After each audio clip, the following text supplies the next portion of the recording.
Good morning. Welcome to the First Unitarian Church of Chicago in person and at home. I am Amos Biggers, member of the Committee of Ministry, and I am honored to welcome you to worship this morning along with our worship team, which consists of Dr. John Rice, who will be delivering our sermon, Liz Kreslin, and our music director, along with some friends, Adam Odell. First Unitarian Church has been a home for progressive religion in Chicago and beyond since 1836. The church sits on the western shore of Lake Michigan, south of the Chicago River. We honor the indigenous peoples for whom these are unceded ancestral homelands, as well as the diverse and vibrant indigenous American communities who make their home here today.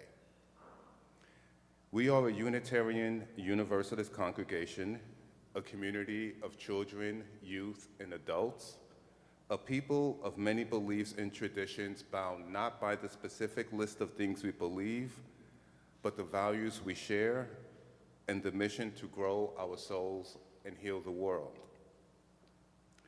Whether you just stepped into church for the first time or for the 1,000th time, you are welcome here.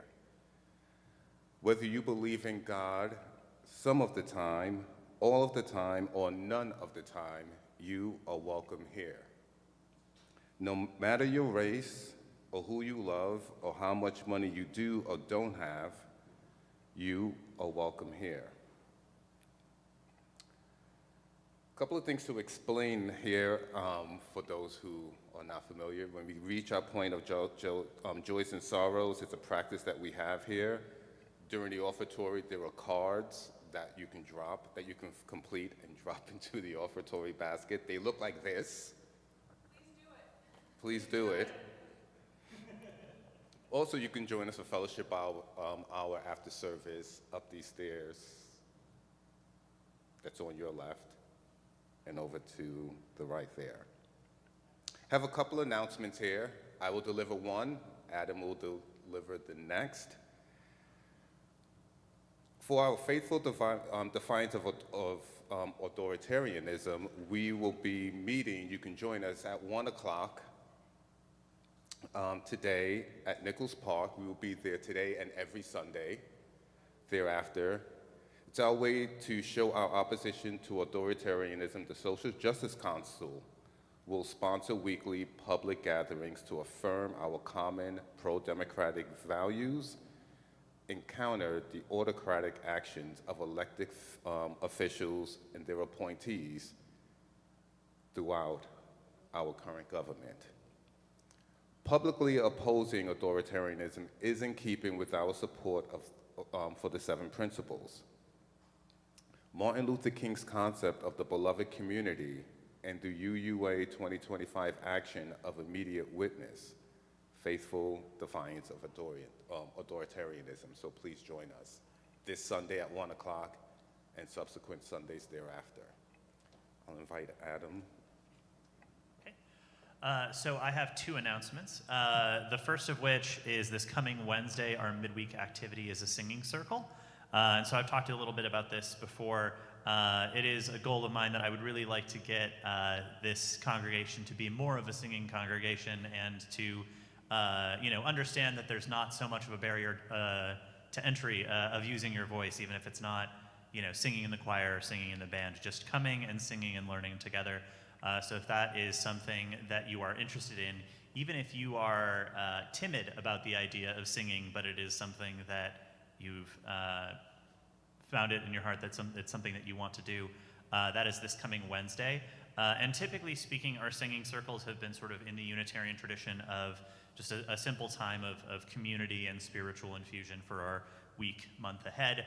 And this coming Wednesday, we're going to be shifting the format just a little bit in order to sort of meet the moment, where part of it will be sort of that just like meditative singing together, but then also part of this week will be, with guitar in hand, even learning a few protest songs as well, because that is, again, just sort of meeting the moment. So there'll be a mixture of what we normally do and what we're sort of doing to meet the moment.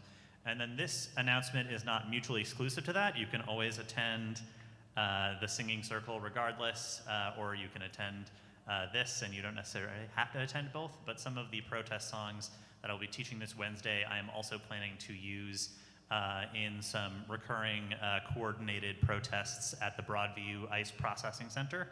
I was there this past Friday, and if you would like to hear more about my experience, I invite you to come find me afterward. My name is Adam, for those of you who don't know me. I promise I do not bite. Come talk to me.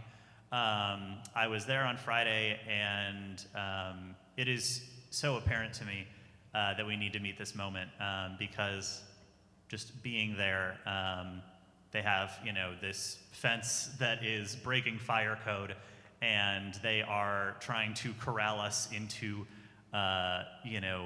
free speech zones, which is a wild thing to say as an American. So long as we're protesting during business hours.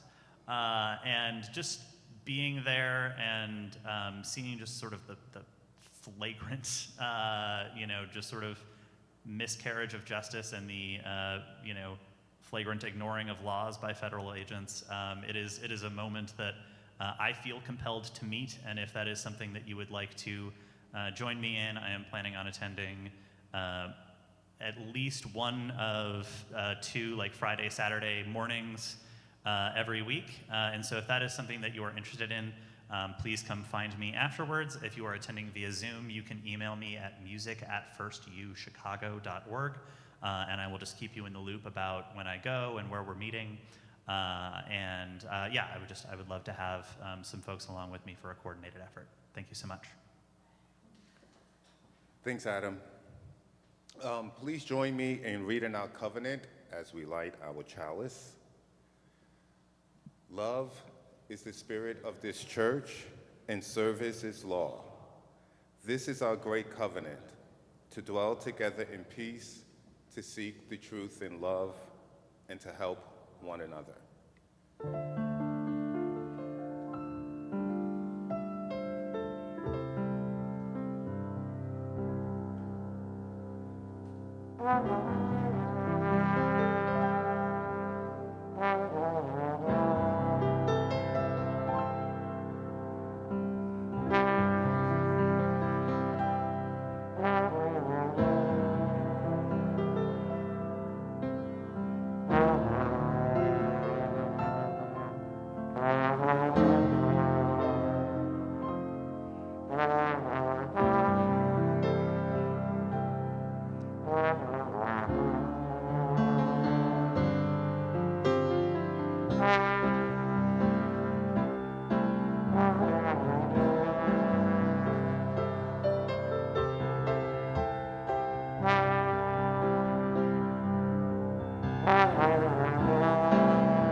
How many here have taken a long road trip or a long trip by train?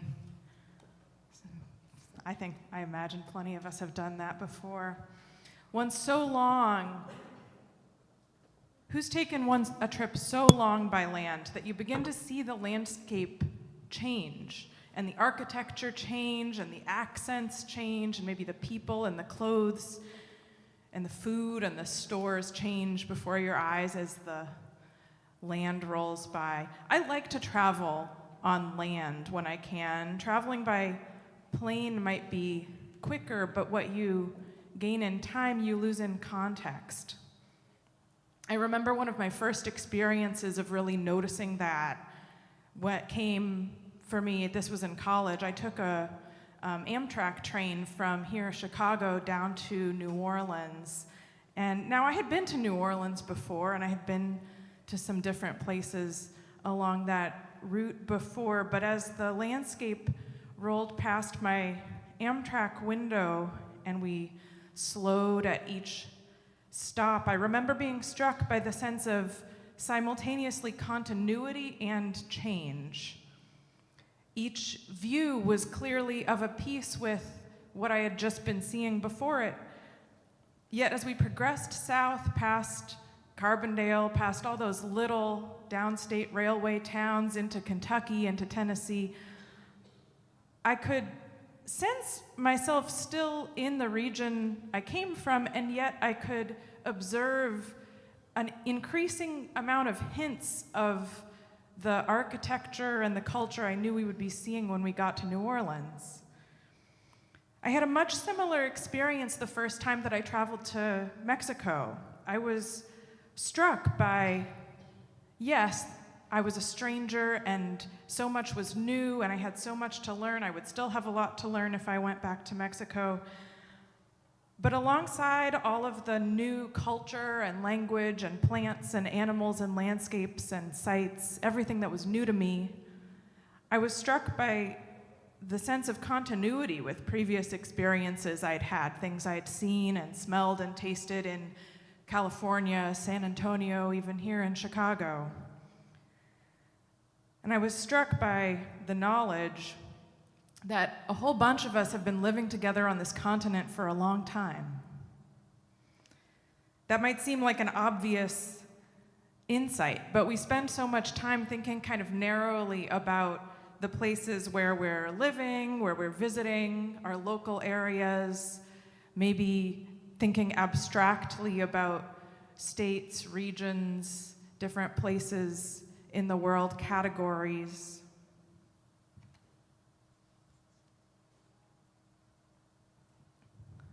We fit them into categories, but traveling by land gives us a slower pace, and seeing each frame of that transformation from one place to another tells a different story than we normally get. In that story, contrary to assumptions that we often default to and what many would have us believe, there's nothing natural or inevitable about the borders and the boundaries that we see existing now. We're all here together on this planet. Specifically right now, we're all together. Those of us in this room, and I imagine most of us on Zoom, are all together on this big piece of land that in our time in history we're used to calling North America. That is a truth that is impossible to suppress. What will we do with it? Come, let us worship together.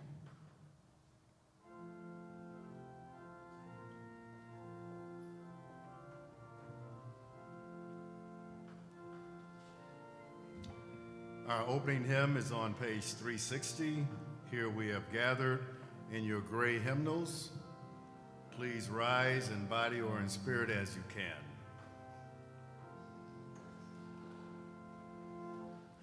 Here we have gathered side by side, circle of kinship, come and step inside. May all who seek here find a kindly word.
Thank you. You may be seated.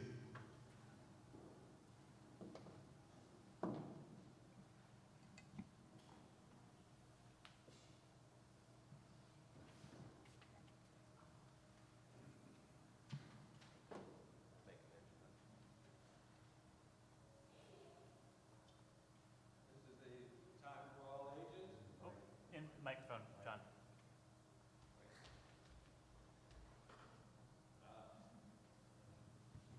Anybody wanting to come up forth and sit on the rug and be a child for a minute?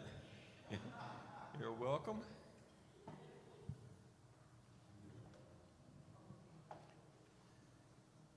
So we're going back into time, and we're going back to the Potawatomi. Have a seat. And if I was a Potawatomi living in the 17th century, I would say to you, Gada ikidan mi inawa'a, or good morning. And then I would give you my name, and I would say, Min John. So what would be your name? Min Ellis. Min Alex, very good. Min Lewis. Min Lewis. You understand? Okay, so that's your name. And when you give your name, you hit your heart. Okay? Now let's try that part with Min. Min Baird. Hit your heart. Say your name.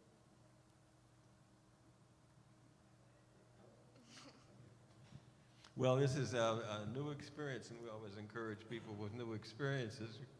So we're going to look at names. This is called a calumet. What is it to you? Yes? Maybe a whistle? Very good guess. It is a pipe, but it is like a whistle. It's got a stone bowl here. Stone bowl, right? The native word, the local native, calumet. Have you ever heard the word calumet? Anybody here? Raise your hand if you've heard the word calumet. Yeah, it's kind of common here. There used to be a lake here called Lake Calumet. Did you know that the lake sat by a stony island? And on the stony island, you got the stone to make the stone pipe. Have you heard the word Stony Island before? What is that now? Stony Island is? I don't know. We know it. It's a road. It's called Stony Island Avenue. Yeah, and right at the end of Stony Island Avenue, there was a Stony Island. And it sat by a lake, Lake Calumet, where you made the peace pipes from the stones. So when you're on Stony Island, why is that name Stony Island, right? You ever ask that question? Why is that name Stony Island? I mean, every other street has you do ask that, eh? I think I might know why it's called Stony Island. Okay, go ahead. Because there's like a lot of rock formations and like rocks everywhere. See, he's a historian. See, he thinks like a historian. He tries to find a reason for why things are the way they are, right? So they came from something. You know, it doesn't happen in a vacuum. All right, so there are these words. Now, there used to be, and there still is, a big lake very close to us. The native word for big was Michi. Can you say that? And lake, can anybody guess what lake was? What? Michi. There you go. It was Gami, but we changed it again because we're English speaking, and Gami doesn't sound as cool. So the native people called the big lake Michigami, which means big lake. If you are at Lake Superior, it's Gitchigami, which means supreme. And what's the word? Gitchi is you this is a senior moment. You guys won't understand this. But great. Gitche is great. So the Lake Superior is Gitche-Gami, Great Lake. The other lake, Lake Huron, is Lake of the Hurons, or Hurigami. So those are the lakes. And that's a name that we see every day, and we don't know where it comes from. And now you know what it means, right? Okay, now I'm going to teach. You know what this means? Anybody? Your fingers going around your head by your ear. What's it mean? It's close to thinking, but it's thinking in a confused way. It's also known as crazy. That's an Indian expression, see? Ah, he's crazy. Okay, can you do that? Yeah. Suppose I do this. I'm crazy. Right? I'm crazy. Okay. This means always. The same finger over your head means always. This is the native sign. You know, you had to trade. Trade's the whole purpose of living, is to trade and get better stuff. So you have to trade with people who don't speak exactly like you, so you have to use signs to figure out what you have in common. Like, it's too much, it's not enough, it's good, it's bad. You have to know these signs because you don't speak the same language, but you still want to trade. You understand? Now you take like the Ojibwe, Gibikadi, I'm hungry.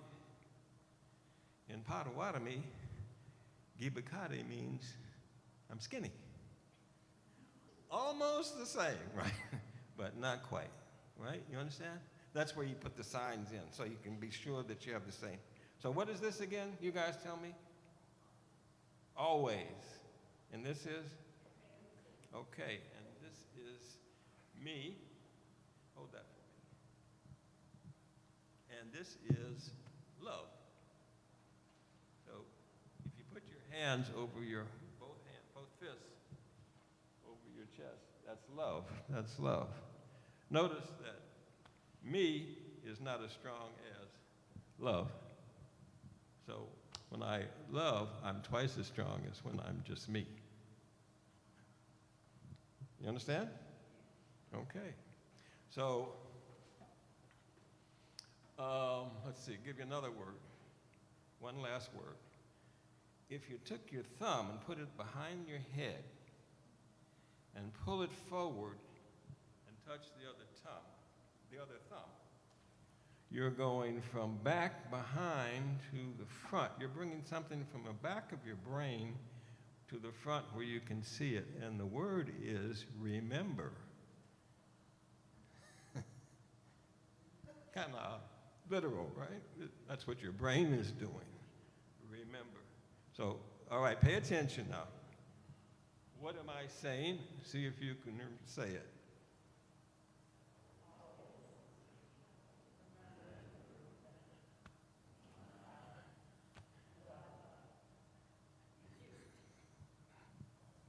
Thank you.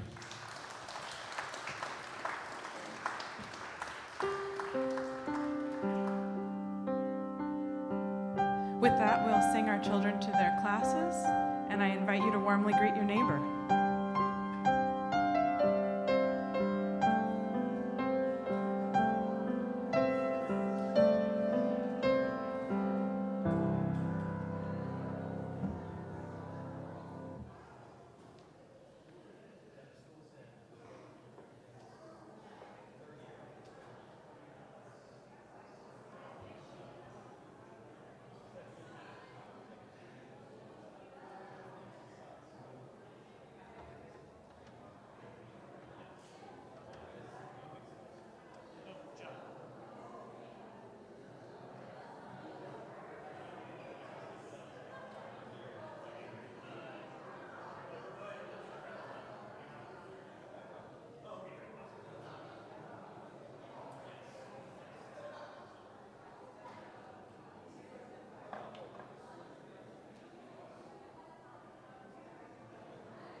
people to use their voices a little more, you know, because we got to meet the moment.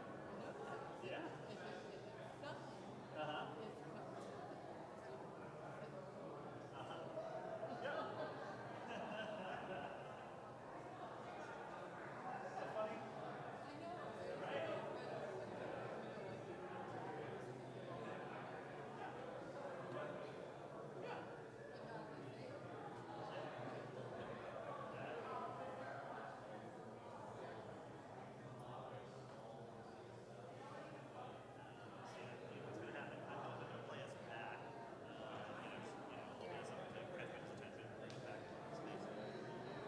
And then we'll announce offertory, and then it's your turn. Oh, I was going to say, yeah, you were going to do it yourself, right? Because it sounded beautiful tonight. All right, so here we go. I'm gonna play it now.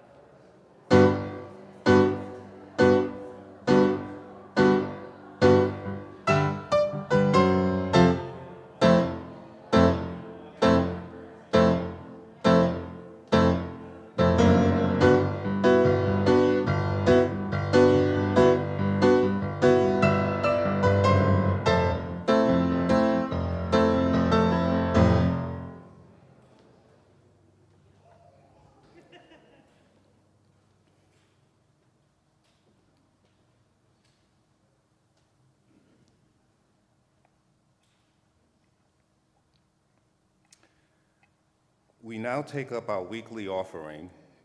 Your generosity supports the important ministries of this church. Each month, we choose a community partner with whom we share our collection 50-50. This month, we've chose our cousins, the Hyde Park School of Dance. I'm kidding. That was a joke. What's going on in this place? My goodness. Our offering will now be gratefully received. You people.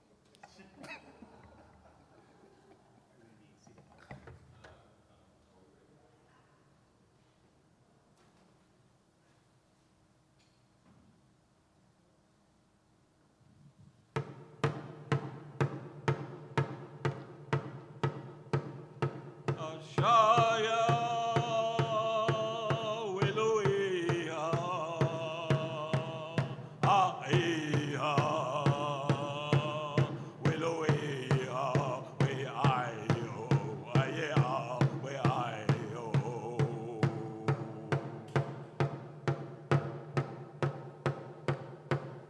Ashaya Wiluia Aiha Wiluia We Ayo Aya We Ayo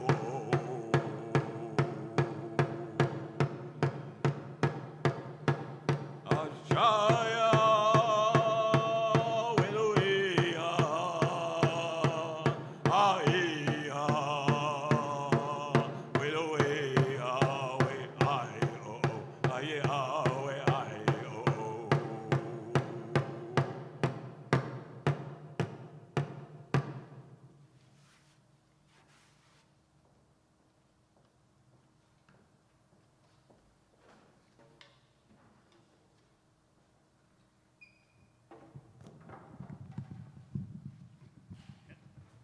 Please rise in body or spirit for the singing of our centering song. Yes, if you would like to read along, it is in the teal hymnal, number 1072. However, I will also teach it line by line. Please rise as you are able in body or spirit. Evening breeze, spirit song. Evening breeze, spirit song, sings to me when the day is done. Sings to me when the day is done. Mother Earth awakens me. Mother Earth awakens me with the heartbeat of the sea. with the heartbeat of the sea. Great, let's take it all together. Evening breeze, spirit song, sings to me when the day is done. Mother Earth awakens me with the heartbeat of the sea. One more time. Evening breeze, spirit song, sings to me when the day is done.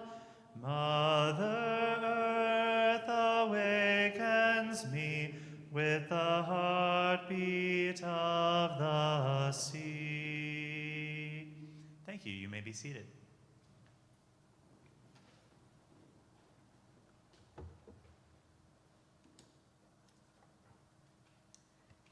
Each week we make a practice of sharing our joys and sorrows when we come together here on a Sunday, because as a community we share life together, the joys, the sorrows, and everything in between. I have a joy from Jean Hester that I remembered today to thank our volunteers. Volunteer duties that range from board decision-making and finance to building maintenance and landscaping, greeting, pastoral care, so many more. Thank you to all the sustaining work, all those working to keep our church going, especially when the work is maybe under-recognized. I heard a joy from Roma today for a successful heart surgery. Welcome back, Roma. We're so glad you're feeling well. Gratitude for all who've maybe recovered from procedures or health concerns, and our hearts are with you if those concerns are ongoing. Another joy for the quickening of autumn, the thinning of the veil, the welcome reminders of the imminence of the dead.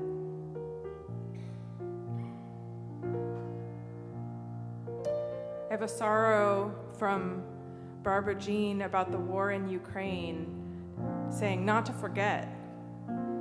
We maybe move on from some of these problems in the world because there are so many, but sharing the message that even when the other side has more troops and bombs, they can wait it out as long as it takes. But better if others can be together and take action. There are so many sorrows to hold in the world this week. We hold sorrow for all the families who've lost a loved one this week to deportation or incarceration. For all who continue to survive under this daily threat, whether in places around the world, such as India, or especially right here in Illinois. Our hearts are together in grief. May we hold our loved ones and neighbors dear so that no one need be alone in fear and sadness. We hold sorrow for all those facing political oppression and repression around the world, this week especially in Myanmar, as well as here in our own country. May we each kindle a light of hope for more freedom everywhere. We hold sorrow for those still enduring immense suffering because of violence and conflict, especially this week in Sudan, in Yemen, and in Gaza. Our hearts go out to all who suffer. May our words and actions ease suffering where we can and always uphold human dignity. We hold sorrow for all those dealing with financial insecurity this week for any reason. May we find that through the power of community, we can keep each other safe and well. We lift our hearts in gratitude for the friends, loved ones, pets, neighbors, even strangers who inspired us and kept us going this week. May each of us have the opportunity to be nourished by someone's care and to offer our care to bolster and restore another. We lift our hearts in gratitude for the courageous heroes, the role models, the helpers whose actions encouraged us this week. Their vision and compassion show to us a path forward. May we each cherish their inspiration in our hearts so that we ourselves may light the way for someone coming after. We lift our hearts in gratitude for the small moments of joy or connection we experienced this week. A well-timed joke, an encouraging word, a beautiful view, a delicious smell, a proud accomplishment, a cherished memory coming at just the right time. May we notice these and all such small beauties. May we take from them a sustaining comfort. May it be so.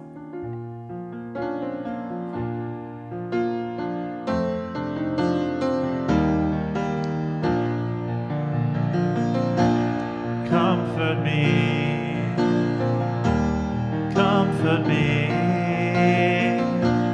comfort me, oh my soul.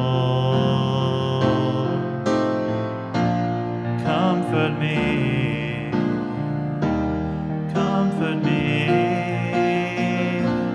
comfort me, oh my soul.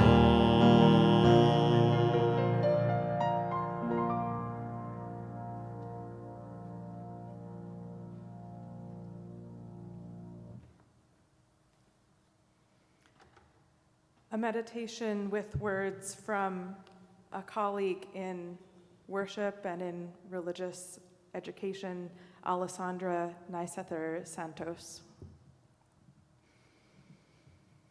Remembering.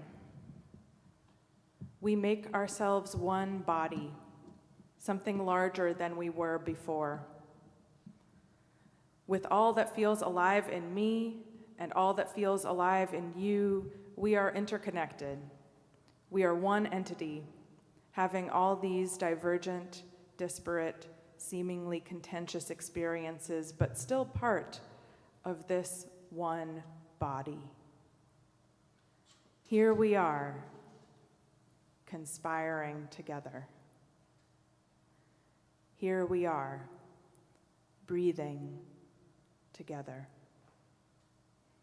Here we are, moving together, moving for the sake of our whole body, because that's who we are.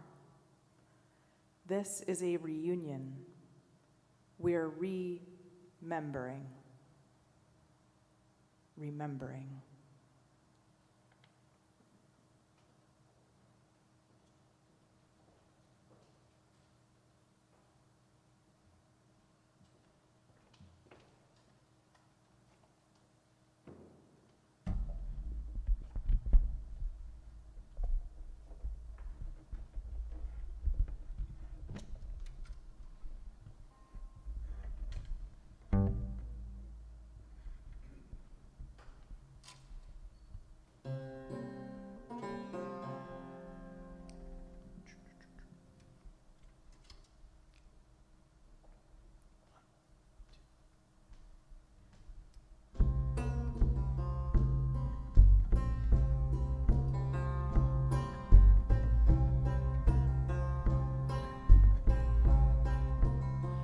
I am a poor wayfaring stranger, traveling through this world alone.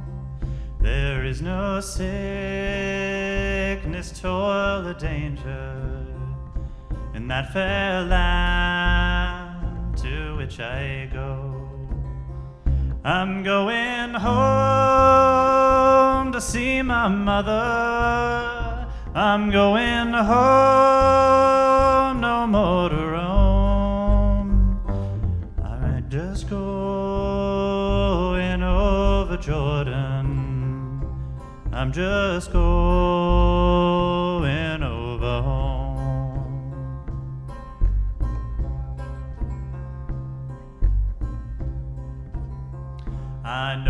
dark clouds will gather round me. I know my way is rough and steep, but golden fields lie just before me, where the redeemed shall ever see. I'm going home to see my father. I'm going home, no more to roam. I'm just going over Jordan. I'm just going over home. I'm just going over home. I'm just going over home.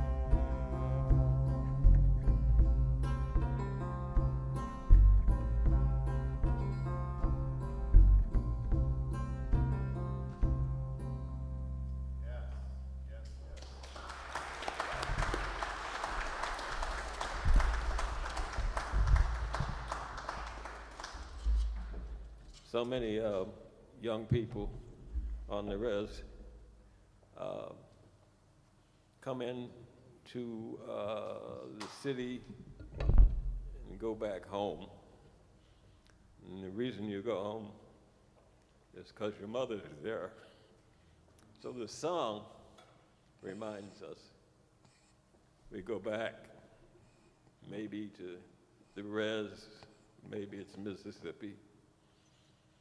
Not that you want to be there, but Mama's there. North America, I think North America influences our behavior.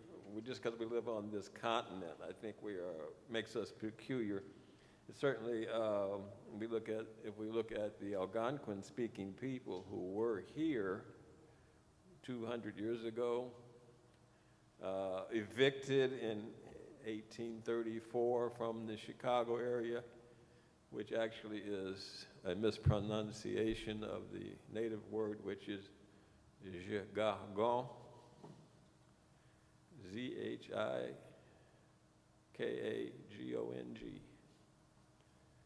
That's English letters, you see.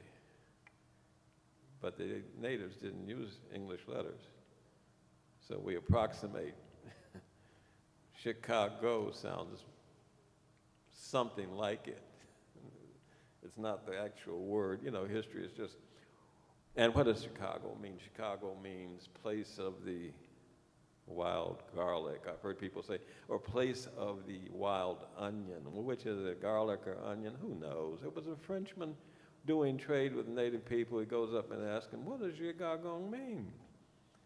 And the native who doesn't speak his tongue puts his finger to his nose and points at a plant.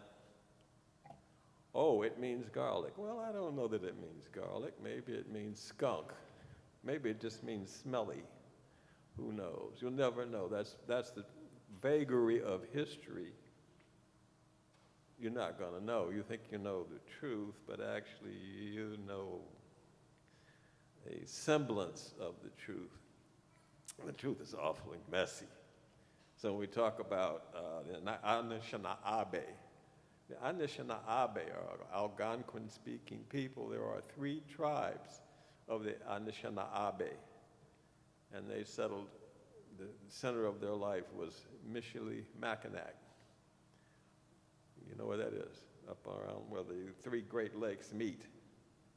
There was a place called Turtle Island. But the Algonquin-speaking people, they extend from Massachusetts all the way to the Pacific. They include the Cheyenne in Colorado, the Wampanoag.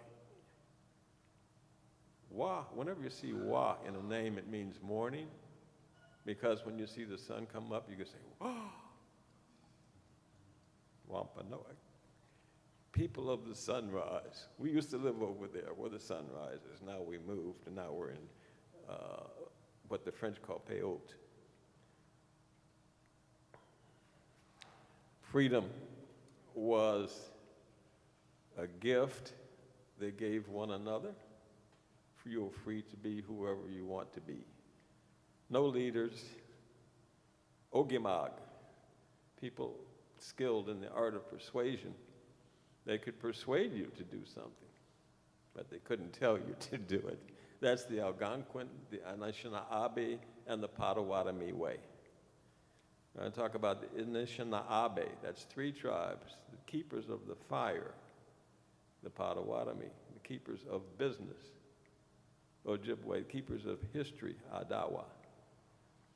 They're all the same people, and they speak basically the same language, but they didn't have a radio, so sometimes words change meaning because you haven't seen anybody for a long time. So, for example, Gibakade means I am hungry, but to the Potawatomi it means I am skinny.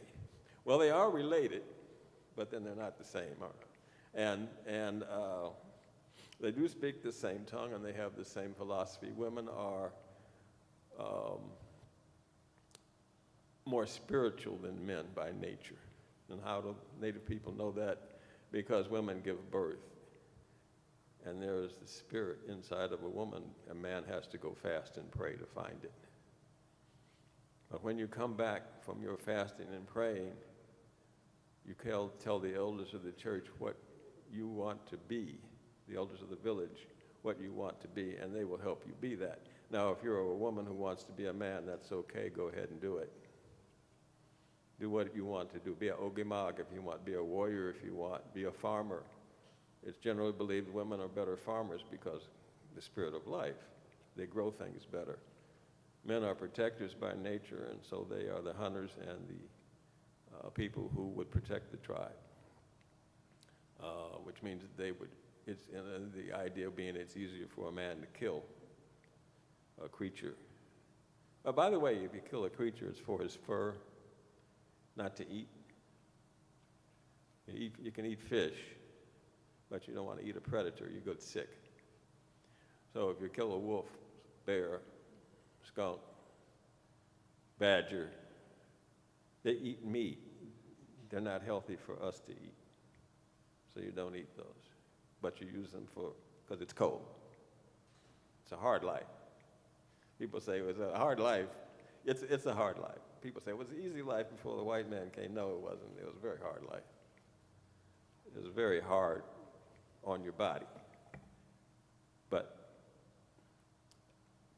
Native people knew that nature does not care whether you live or die. Completely indifferent to your living or dying. But nature does want you to want to live. So create a culture that wants you to want to live, and that's the Algonquin culture. People came up from the south, invaded. People were the great pyramid builders. They came up from the south and invaded. You need to do this. You need to have hierarchy. Nope. You need to build pyramids. Nope. 20 years building a house for somebody else? No, we're going to live our own life. Never touch the land. You live in it. So this was the thinking, and then the invasion from Western Europeans, which I don't know if you know the reason they stuck around. Trade. Trade is the heart of it. So what did the Western Europeans have? Iron tools. Native people had copper tools, wooden tools, stone tools. And now they had iron tools. Just a little thing like that needle,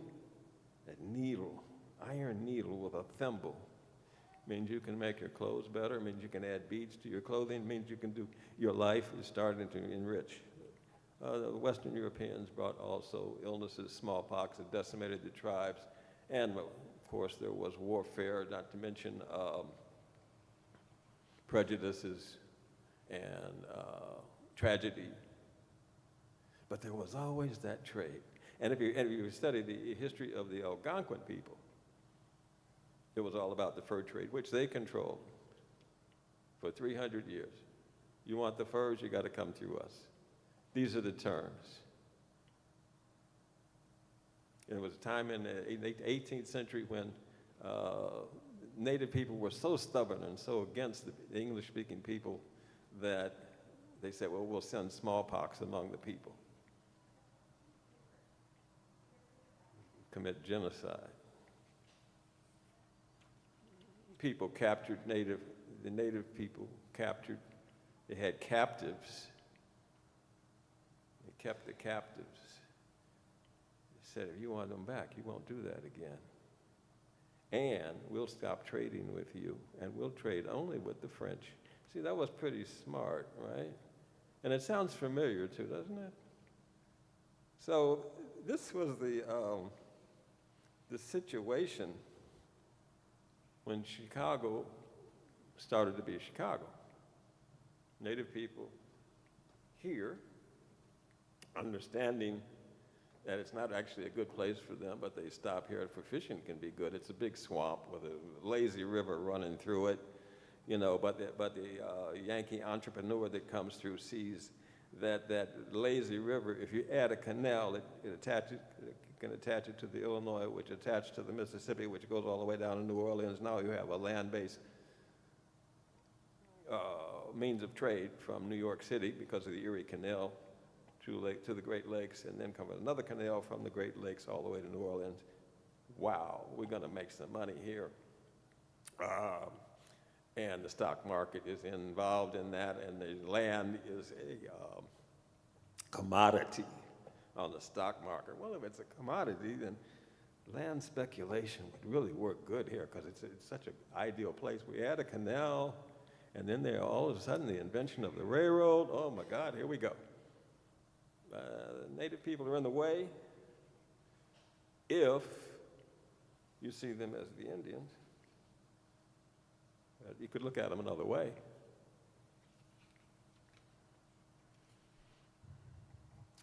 What I'm saying is the French came among the native people. We go backward, back to the 16th century. The French came among the native people under the orders of the Catholic Church and Cardinal Richelieu and said, I'm going to send these poor French men over there to do trade for us, but I'm also going to instruct them to marry the native women, and we'll produce a new French race. So how French is that, right? Sexual attraction to produce an empire. However, when they get over here and marry a native woman, what they do is become part of the native culture. They bring their language, but I mean, it is native culture. Who you learn your culture from is your mother, right? And so what do you have? You have a culture that has been introduced to French. It's been introduced to French men. And by the way, the English did it, but they didn't admit to it. The French did it, and then the Jesuits came along and said, you're not leaving that woman. You're staying with that woman. It says here in the Bible. The Pope says, stay with that woman. Poor Frenchman, he stays with the woman. He honors his commitment. He honors his marriage. And he's enforced to do that. So what do you have? You have a Creole culture. So when you talk about a culture like the Algonquin culture of Chicago, you're actually talking about a culture in flux, a culture very fluid, a culture that is re-identifying itself, a culture that does things that it didn't do before. It's changing. It's not static. You know, when you look at history, you want to always say, what were the Indians doing? Well, first of all, they're becoming less Indian in the pure sense. They're becoming a new culture. What y'all people do was change, right? If you change, you're gonna. If the world changes, you change or you die. So that's what the native people were doing. They were changing. They had a new way of making clothes. They had a new way of making. They made better weapons. They traded for weapons. They did different kinds of foods. The things they were ahead in, they gave to people here. The Western Europeans who were coming in, the people who were here already gave that something, and there's a flux back and forth. So you're creating a new culture, right? And then how to redline, how to corner the market, how to get these people to be just different, while we're becoming more alike, and kick them out. That's greed talking, And so they were evicted. In 1834, Native people are evicted. Did anybody ever consider Jean-Baptiste du Sable? He was married to a Potawatomi, Kiriwaha. You know how many kids they had? They had 2 children. You ever stop and think, what happened to those 2 children? There was a fellow here named Lavoisier, married to a woman named Watseka, who was a daughter of the Ogimag of the local Potawatomi. His name was Shabana. We have a town just west of us called Shabana. We have a town just to the south of us called Watseka. And we do know that Watseka and Lavoisier had 3 children. What happened to those 3 children? Were they native? Were they French? I would suggest that they were French native Catholic. So the French native Catholic were Potawatomi. So the French native Catholic Potawatomi were evicted. But who is a French native Potawatomi and who is not a French native Potawatomi, who's also Catholic? It's kind of complicated, isn't it? So some of them are not evicted. Some of them just want to live life. You know, there's people who really, in a hard life, just want to live life. They moved to the South where they lived like they used to be able to live in Chicago. They lived in a place called St. Anne's Parish. Anybody ever hear of St. Anne's Parish? The town is, well, there's 3 towns. There's Pembroke, there's Kankakee, and there's Bourbonnais. So you got a French name, Bourbonnais. You got a county called St. Anne's Parish. What do you think that's Catholic French, would you think, maybe? So the native people are evicted, but some of them don't identify as much with the tribe as just staying alive. And the native people that are evicted, the indigenous Potawatomi, move to Nebraska where they're given a reservation. On the reservation, they find that there's nothing to eat there. They start to starve, so they give them a new reservation in Kansas. That doesn't work out, so they give them a reservation in Oklahoma. But then in Oklahoma, they have to take land from the Shawnee and give it to the Potawatomi, which starts a fight between the Potawatomi and the Shawnee. And guess what? There are today 70,000 Potawatomi in Chicago. Why are there 70,000 Potawatomi in Chicago? Because eviction is what the law says, but what happens is not the same. Because Potawatomi, like all people, will fall in love with whoever they fall in love with, will make connections, emotional and psychological, with whoever they happen to be with. And so not all of them are gonna leave. Now, those that stay, would they be in the history books? No, because we can't talk about that. If you put them in the history books, then ICE comes and takes them out. So it's not talked about. But that would be untidy story of how human beings are just so hard to evict or control. You know, I mean, first thing is you get your dander up. Second thing is you figure out how I can evade this. And next thing you know, they're here. The Potawatomi were never evicted from Michigan because they had too much social, marital, and political connections. Just 2 degrees latitude north, never evicted. There are 10 reservations in the state of Michigan, and those are state reservations. They're not recognized by the federal government. And there's 240,000 Potawatomi in Michigan. Self-professed, and that doesn't count for those who just stop professing because they want to live life. Identity is a funny thing. You want to put people in categories, but people don't want to stay in categories. We don't see it that way. You can insist on it, it's still not going to happen the way you want it to. You want it to be neat. You want the story to be neat. But the story is not. The story is more complex. This is what historians do. We explain things, and by explaining, we don't justify, but we do explain. And so you're going to get a story that hopefully gives you a fuller picture of reality. You know, a painting without shadows is pretty. But add the shadows, man, you get a great story. You get a great picture.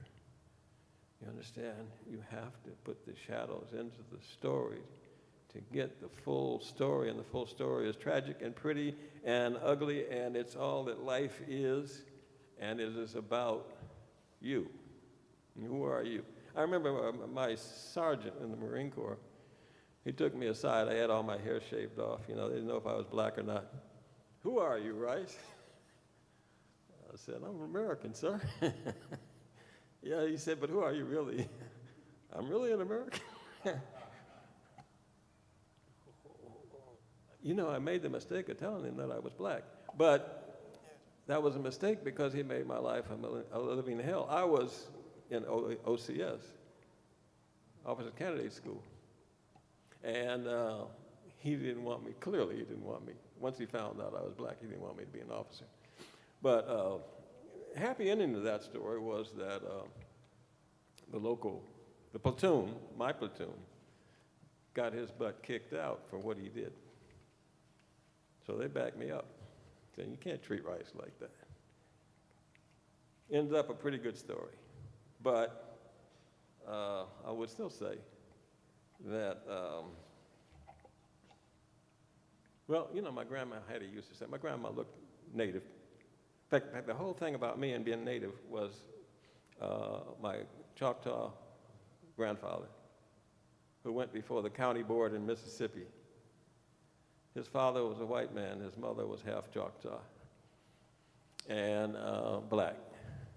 And the county board president said, he says he's an Indian, but he looks like a Negro to me. You're a Negro. Gave him the slip, said, go on your way. So, you know, I have met, since then, since I got that, I read that piece of information, since then, I've been to the East Coast and I lived among the Wampanoag, and what I saw there was people who changed their identities, young people leaving the reservation and moving and deciding that they were black. They say, no, I think I'll be native. No, I'm going to be black, or I'm going to be white, depending on, you know, what you could look like. Back and forth, back and forth. Found that phenomenon among the Pequot, the Wampanoag, the Abenaki, and of course, my own family. So, people try to force you to be something that you're not. And they could just ask you. And then you could say, who will you be?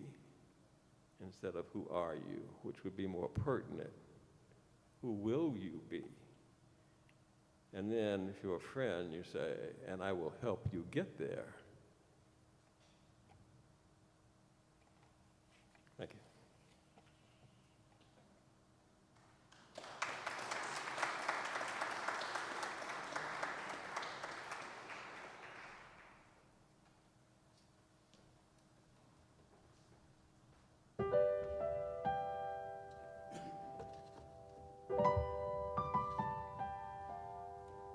Please rise and body your spirit for hymn number 118 in your gray hymnal. This little light of mine, I'm sending him today.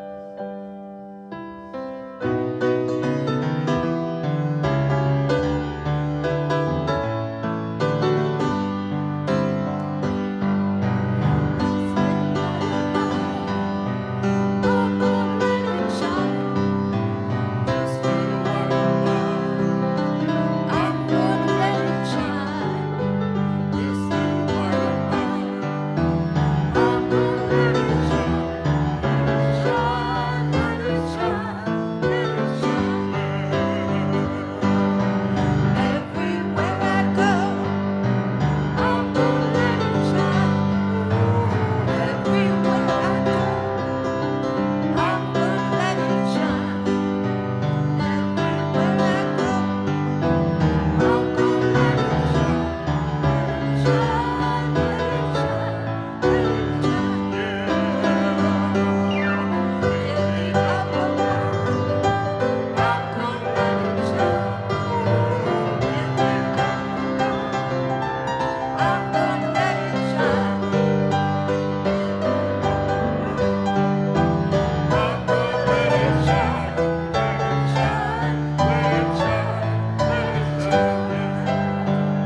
Our practice is to take hands if you wish for a closing word.